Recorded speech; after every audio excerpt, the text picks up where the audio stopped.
Kim Pao supporters, agad rumesback sa mga bashers. Paulo, consistent sa ginagawang pagmamahal kay Kimi.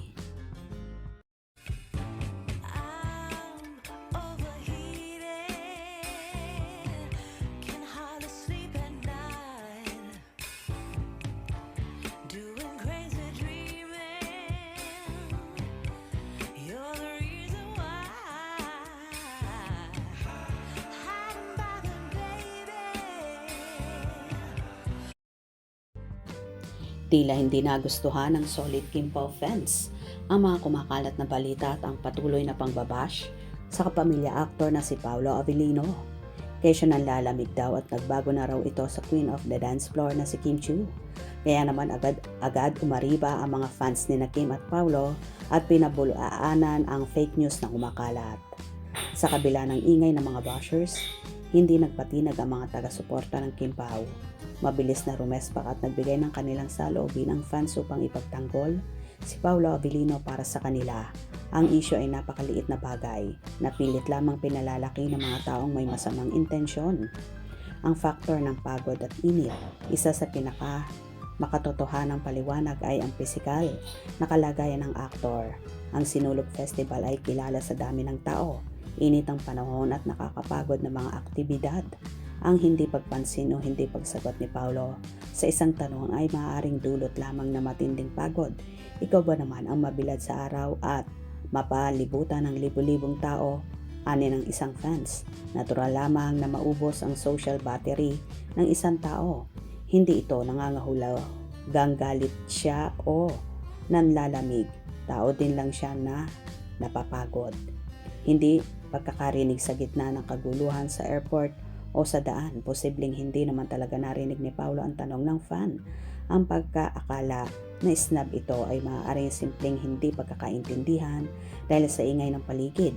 Ang panghusga sa karakter ng isang tao base sa ilang sekundong video na walang konteksto ay hindi makatarungan.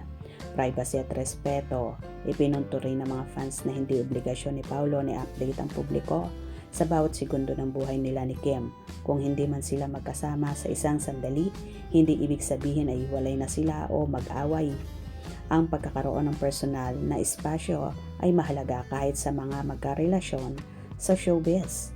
Isang malakas na argumento ng mga fans ay ang pagiging consistent ni Paolo. Ayon sa kanila, kilala si Paolo bilang isang taong totoo at hindi showbiz kung kumilos. Kung paano niya itrato si Kim sa harap ng kamera at sa mga nakaraang interviews ay nagpapakita ng tunay na pagmamahal at respeto. Naniniwala sila na ang pundasyon ng relasyon ng dalawa ay matibay at hindi kayang tibagin ng mga simpleng haka-haka. May mga komento na nagsasabing huwag bigyan ng issue ang bagay na walang patunay. Ang panawagan ng karamihan ay pairalin ang respeto. Respeto sa kanilang dalawa bilang individual at respeto sa kung anumang estado ng relasyon meron sila ngayon. Ang tunay na sumusuporta ay nagtitiwala, hindi nagdududa sa bawat galaw. Kaloka na talaga ang mga bashers at kung ano-ano na lang ang ibinabato sa aktor. Natural, napapagod din ang binata. Hindi naman porket hindi siya nasagot ay nagbago at nanlalamig na siya sa kanyang Chinita Princess. Kita nyo naman ang ginawa ni Kim at Paolo ngayong Sunday ng umaga kung saan nagkaroon na sila ng bonding, ang jogging sa Ayala. Kaya itigil na natin ang panghuhusga at pambabatikos kina Kim at Paolo dahil sobrang happy nila lalo na kapag magkasama.